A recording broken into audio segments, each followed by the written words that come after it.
I am here actually to just lift the veil of what coaching and consulting is.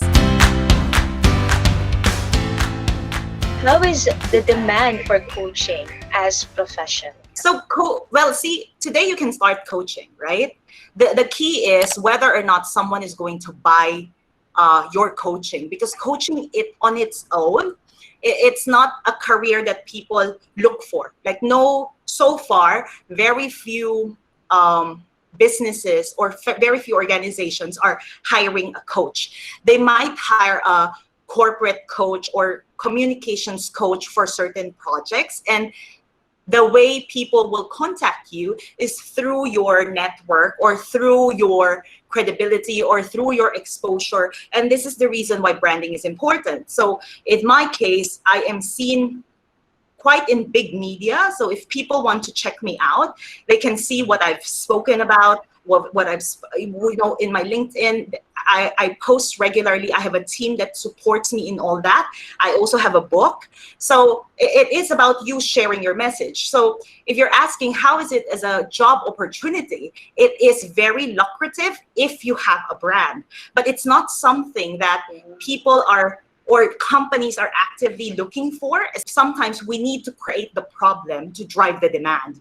I hope I answered that. But to also add to that, there are some coaches, let's say big coaches in the US, they're really looking for junior coaches. So these are the brands, these are the thought leaders that have already accumulated at least, let's say, 10,000 to 250,000 followers or list, like we call that in the email list. So that's already like 10,000 to 250,000 people in their system or in their network. So they cannot be coaching all the time, and even their courses, they cannot handle too many students. So they hire junior coaches that are probably their old clients or a competitor that they saw could benefit in that collaborative space.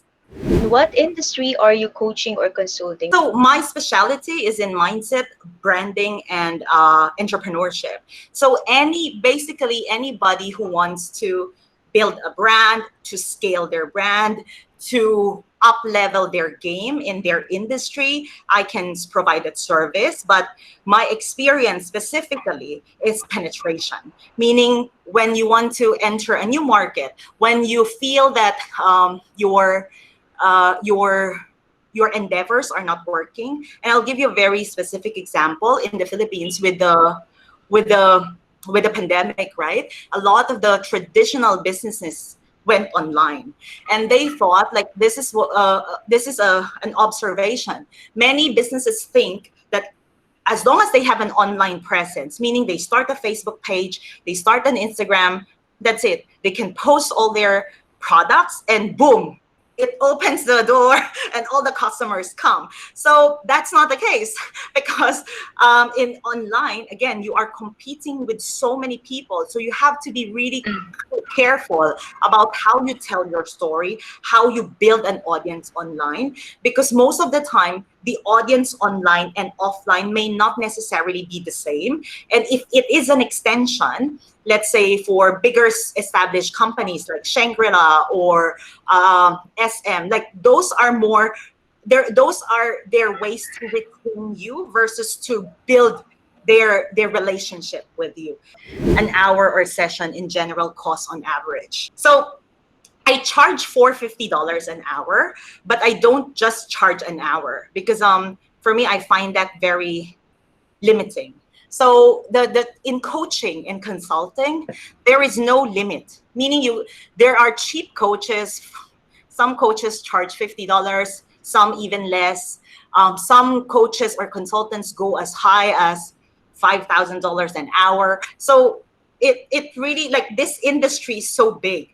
And in pricing and positioning, as long as you have someone that will pay your price and see your value, that's right for you. And the key again is how articulated you are in what you stand for, in your value, and how accessible you're making your product or your value or your services to the general public or to the people that will hire you. So there is really no set price for how much a coach or a consultant charge. It's just a matter of, can the person you're talking to see the value that you bring and is willing to match what you're saying you're charging?